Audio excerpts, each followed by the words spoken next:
Salve Maria a todos, História de uma Alma. Continuação, parte 22.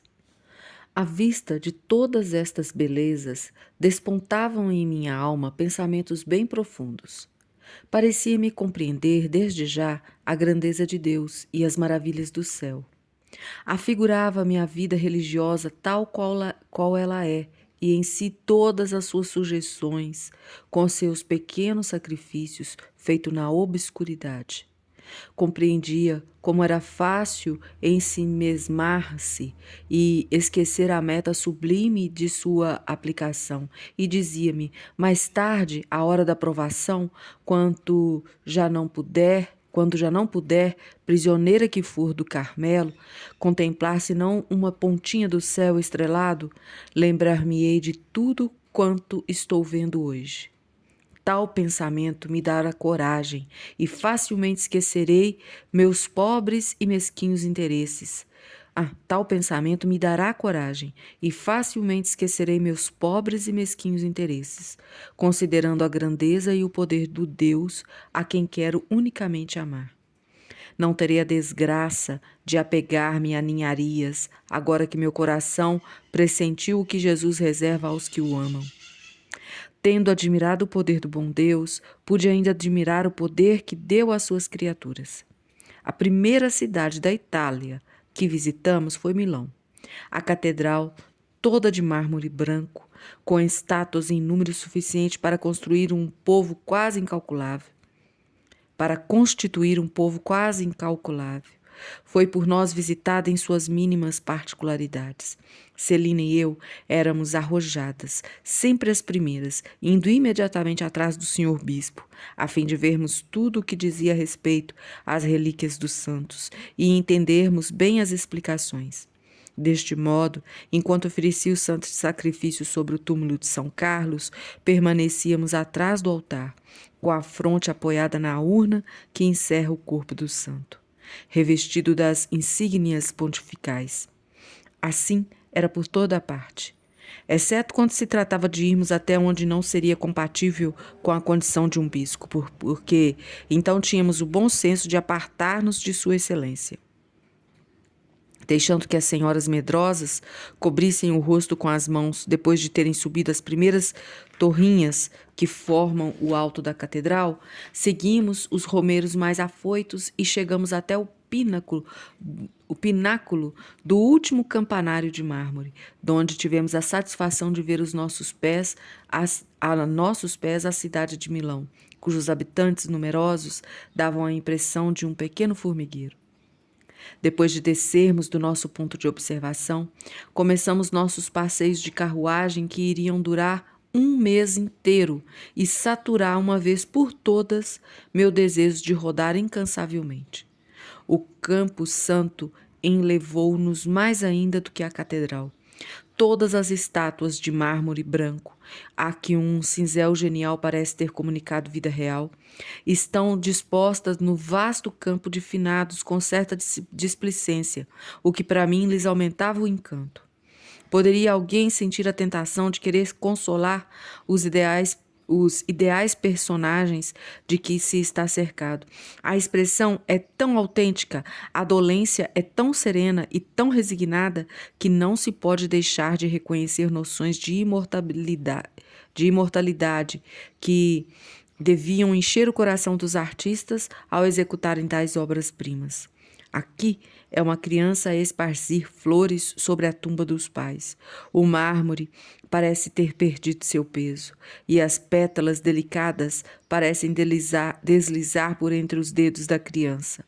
O vento, ao que parece, vai desfolhá-las, como também parece fazer ondular o tênue véu das viúvas e as fitas que adornam os cabelos das donzelas. Como nós, papai também estava extasiado. Na Suíça sentia-se fatigado. Agora, porém, voltando novamente à boa disposição, desfrutava o belo espetáculo, objeto de nossa contemplação. Sua alma de artista revela-se em expressões de fé e admiração, que transpareciam em seu lindo semblante. Um senhor idoso, francês, que por certo não possuía alma tão poética, olhava-nos de esguela e comentava de mau humor, fazendo um arzinho de quem lamenta não partilhar nossa admiração. Oh, como são entusiásticos os franceses! O coitado desse senhor, creio eu, teria lucrado em ficar em casa, pois dava a impressão de não estar contente com a viagem. Permanecia muitas vezes perto de nós e de sua boca vinham sempre reclamações. Estava descontente com conduções, com hotéis, com pessoas, com cidades, enfim, com todas as coisas. Em sua habitual grandeza de alma, papai tentava consolá-lo, oferecia-lhe seu próprio lugar, etc. Em conclusão, sempre se dava bem em toda a parte, por ter um gênio diretamente oposto ao do seu petulante vizinho. Ah, quantas pessoas diferentes não vimos! Quão interessante não é o estudo do mundo para quem está na iminência de deixá-lo! Em Veneza, houve completa mudança de cenário. Em lugar do burburinho das grandes cidades, não se ouvem no meio do silêncio senão os gritos dos gondoleiros e o murmúrio das ondas batidas pelos remos. Veneza tem seus encantos, mas acho-a triste a cidade. O palácio dos doges é esplendoroso, mas é triste também em suas amplas acomodações, onde Pompeio um ouro, as madeiras de lei, os mais preciosos mármores e as pinturas dos maiores artistas. Desde muito deixaram as sonoras abóbadas de repercutir a voz dos governantes, a proclamar sentenças de vida e de morte nas salas que tínhamos atravessado. Já não sofrem os infelizes prisioneiros, encerrados pelos doges em masmorras e calabouços. Quando visitei as horrendas prisões, julgava estar na época dos mártires e quisera ficar ali para os imitar. Mas tivemos que sair de lá rapidamente e passar pela Ponte dos Suspiros, assim chamada por causa dos suspiros de alívio que davam os condenados por se verem livres do horror dos subterrâneos, aos quais prefeririam a própria morte. Depois de Veneza, fomos a Pádua, onde veneramos a língua de Santo Antônio. Depois a Bolonha, onde vimos Santa Catarina, que conserva a marca do beijo do menino Jesus. Muitos pormenores há interessantes em que poderia indicar a respeito de cada cidade e de 1000 pequenas circunstâncias particulares da nossa viagem, mas não chegaria a dar conta do recado. Por esse motivo, limitar-me-ei a descrever as minúcias principais. Foi com alegria que deixei Bolonha. A cidade tornara-se insuportável para mim por causa dos estudantes, dos quais está repleta. Formavam alas quando tínhamos a má sorte de ir a pé, sobretudo por causa do pequeno incidente que me ocorreu com um deles. Dei-me por feliz ao tomar a estrada de Loreto. Não me surpreende que a Santíssima Virgem escolhesse o lugar para ali transportar sua abençoada casa, onde paz, alegria, pobreza dominam como soberanas. Tudo é simples e primitivo. As mulheres conservam seu gracioso traje italiano e não adotaram a moda de Paris, como fizeram as outras de outras cidades. Enfim, Loreto encantou-me. Que direi da Casa Santa? Minha emoção foi profunda quando me encontrei debaixo do mesmo teto que a Sagrada Família, a contemplar as paredes nas quais Jesus fixava seus olhares divinos, a pisar o chão que São José regava de suores, onde Maria carregava Jesus nos braços. Depois de tê-lo trazido em seu seio virginal, vi o cubículo onde o anjo descera para junto da Santíssima Virgem. Coloquei meu terço na tigelinha do menino Jesus. Como encantam essas recordações. Entretanto, nossa maior consolação foi a de recebermos o próprio Jesus no interior da sua casa e de sermos seu templo vivo no mesmo lugar onde honrara com sua presença. Segundo um costume da Itália, conserva-se o Santo Cibório num só altar em cada igreja e só ali pode a gente receber a Santa Comunhão.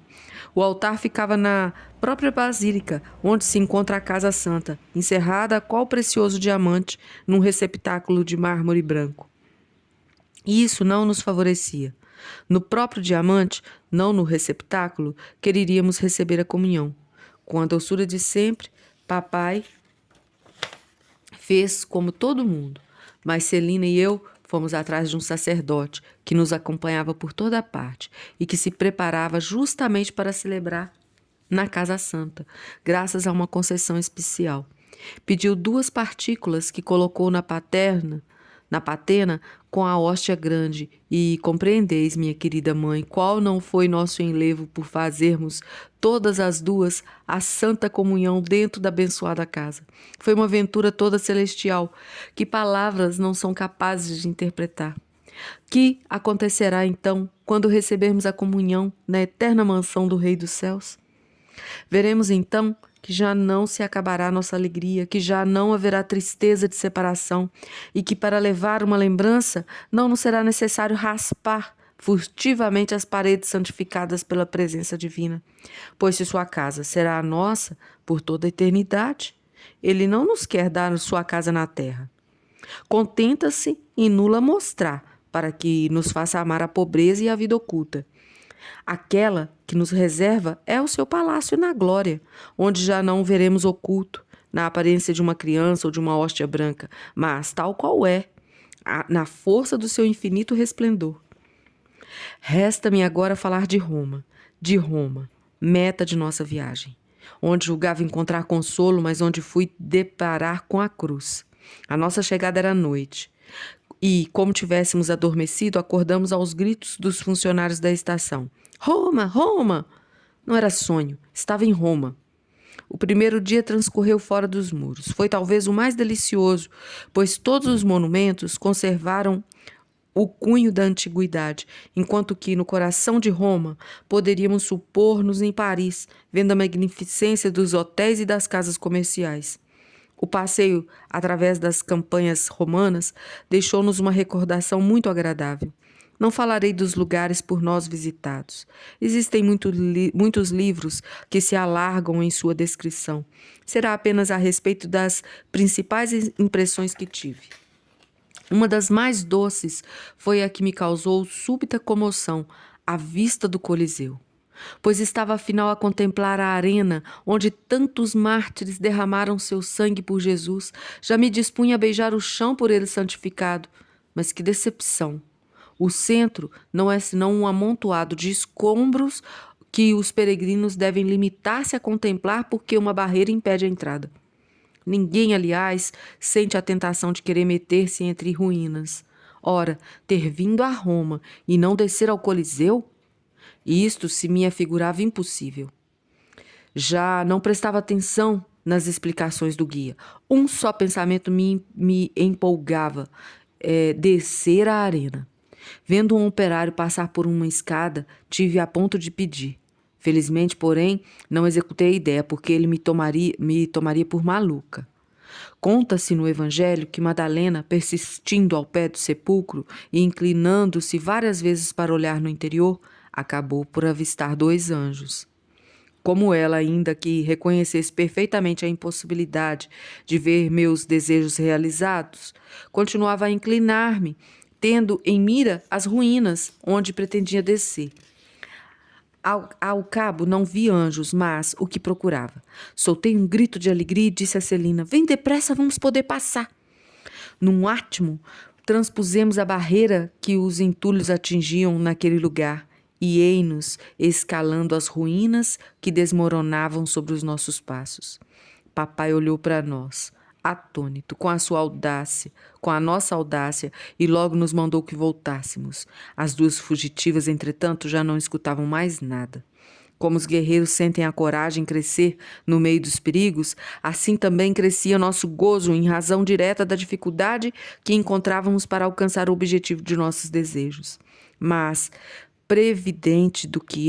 mais previdente do que eu, Celina escutara o guia e, lembrando-se de que ele acabava de assinalar uma pequena laje oblíqua como sendo o lugar onde combatiam os mártires, meteu-se a procurá-la. Não demorando muito em achá-la, ajoelhamos na terra sagrada e nossas almas fundiram-se numa só oração. Muito fortes eram as batidas do coração, quando os meus lábios se achegaram da poeira avermelhada pelo sangue dos primeiros cristãos. Pedi a graça de ser também mártir e por amor de Jesus, e sentia no fundo do coração que minha prece foi atendida. Tudo aconteceu em bem pouco tempo. Depois de catar algumas pedrinhas, voltamos em direção às arruinadas muralhas para recomeçarmos nossa perigosa empresa. Vendo-nas tão venturosas, papai não conseguiu zangar conosco. Bem percebi que tinha orgulho de nossa coragem. O bom Deus protegeu-nos visivelmente, pois os peregrinos nem perceberam nossa ausência, por estarem mais longe de nós, ocupados, sem dúvida, em contemplar as imponentes arcadas, onde o guia pedia atenção para os pequenos cornijas e cupidos que ficavam por cima. Portanto, nem ele nem os senhores sacerdotes tomaram conhecimento da alegria que nos inundava o coração. Terminamos por hoje mais uma parte e deixamos a frase para meditarmos durante o dia. À vista de todas as belezas, despontavam em minha alma pensamentos bem profundos. A todos, salve Maria.